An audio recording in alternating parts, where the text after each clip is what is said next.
So, you finally arrived and aw, look at how cute you are. Look at that little dance. What are you doing, little guy? What are you, no. No! No!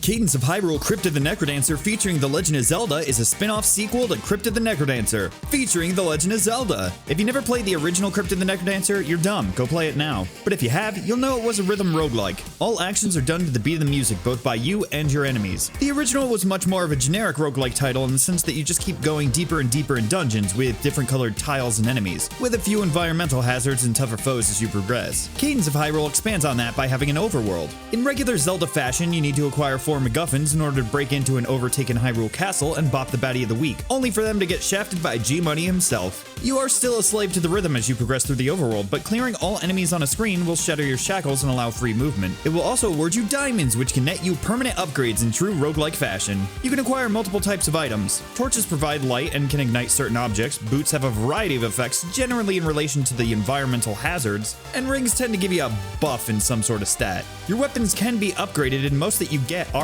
permanent outside of the glass variety, which are insanely powerful, but of course shatter on one hit. There are multiple characters and everyone has abilities too, but Zelda is the best because that reflect is too busted. There's staples of the Zelda series like bombs, power gloves, bow, hook shots, and all those goodies, even heart pieces. Every story mode playthrough is randomized, making repeat playthroughs and speedruns interesting every time. Hyrule Castle tends to remain in the middle, but all the other locations can vary. The overworld has multiple secrets and unlockables, making it fun to beat each screen. Dungeons do not require items to beat, but each one has a developer intended way of skipping the first segment. Generally, you need to clear one floor, acquire a Zelda item, and beat another floor in order to get the boss key. The dungeons themselves are dark and filled with enemies. Each floor will contain a shop that can have decent items, one ambush room where a horde of enemies will lock you in and defeating them nets you a key, and the mini-boss room which requires the key and will let you exit after defeating the big bad. These, however, don't tend to vary too much in terms of layout, which is probably my only gripe with the game. At the end of the dungeon, you'll get a boss fight, and every one of them has a theme that slaps, but Glockenspiel is the best. The game isn't limited to story mode either. There are a few character-specific modes, a dungeon crawler that makes the game more akin to the regular Necrodancer, and multiple challenge modes. Maybe while you've been watching, you've been thinking, but Scott, I've got 2 left feet,